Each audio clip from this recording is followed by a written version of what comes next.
പ്രമുഖ പൊതുപ്രവർത്തകനും Congress നേതാവുമായിരുന്ന P T ജനാർദ്ദനന്റെ ഒന്നാം ചരമവാർഷികം ആചരിച്ചു. കെപിസിസി രാഷ്ട്രീയകാര്യ സമിതി അംഗം എൻ സുബ്രഹ്മണ്യൻ ഉദ്ഘാടനം ചെയ്തു. സുഹൃത്തുക്കളും സഹപ്രവർത്തകരും പങ്കെടുത്തു. Indian National Congress Chevayur block vice പ്രസിഡന്റും കോഴിക്കോട്ടെ പ്രമുഖ പൊതുപ്രവർത്തകനുമായിരുന്ന പി ടി ജനാർദ്ദനന്റെ ഒന്നാം ചരമവാർഷിക ദിനാചരണം സംഘടിപ്പിച്ചു. പാറോപ്പടി ചോലപ്പുറത്ത് UP സ്കൂളിൽ നടന്ന പരിപാടി കെപിസിസി രാഷ്ട്രീയ കാര്യസമിതി അംഗം എൻ സുബ്രഹ്മണ്യൻ ഉദ്ഘാടനം ചെയ്തു. KM അഭിജിത്ത് അനുസ്മരണ പ്രഭാഷണം നടത്തി.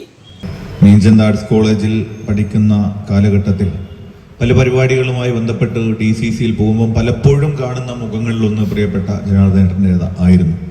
അദ്ദേഹം അന്ന് DCC പ്രസിഡന്റായും മറ്റുള്ള ആളുകളുമായും ഒക്കെ ഇടപെട്ട് അദ്ദേഹം പല കാര്യങ്ങൾക്ക് വേണ്ടിയും DCCയിൽ എത്തിപ്പെടാറുണ്ട്. ഒന്നെങ്കിൽ വെറുതെ അവിടെ DCCയിൽ അദ്ദേഹത്തിന്റെ സാന്നിധ്യം ഉണ്ടാകും, അല്ലെങ്കിൽ എന്തെങ്കിലും ആവശ്യങ്ങൾക്കായിട്ടായിരിക്കും എന്ന് പറയുമ്പോൾ അദ്ദേഹത്തിന്റെ ആവശ്യങ്ങൾക്കായി ആയിരുന്നില്ല തൻ്റെ പ്രസ്ഥാനത്തെയും നേതാക്കളെയും കാണാൻ ചെന്നിരുന്നത്. നാട്ടിലെ പല കാര്യങ്ങൾക്ക് വേണ്ടിയും അവിടെയുള്ള സാധാരണ പ്രവർത്തകരുടെ വിഷയങ്ങൾക്കും ഇടപെട്ടുകൊണ്ടായിരുന്നു പ്രിയപ്പെട്ട ജനാർദ്ദനേട്ടൻ മുമ്പോട്ട് പോയത്.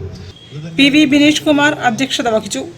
ഷെറിൽ ബാബു, കണ്ടിയിൽ ഗംഗാധരൻ, മോഹനൻ പുതിയോട്ടിൽ, AV സുനീഷ്, ശ്രീനിവാസൻ മങ്ങാട്, കിഷോർ PP, അശ്വിൻ ജനാർദ്ദനൻ, ഉല്ലാസ് കുമാർ, ലത സദാശിവൻ തുടങ്ങിയവരും സംസാരിച്ചു.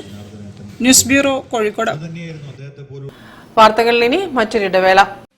ക്യാൻസറിനെതിരെ പൊരുതാനായി കാലിക്കറ്റ് സിറ്റി സർവീസ് സഹകരണ ബാങ്കും MVR ക്യാൻസർ സെന്ററും സംയുക്തമായി അവതരിപ്പിക്കുന്ന ക്യാൻസർ ചികിത്സാ സഹായ പദ്ധതിയാണ് മാസ് കെയർ.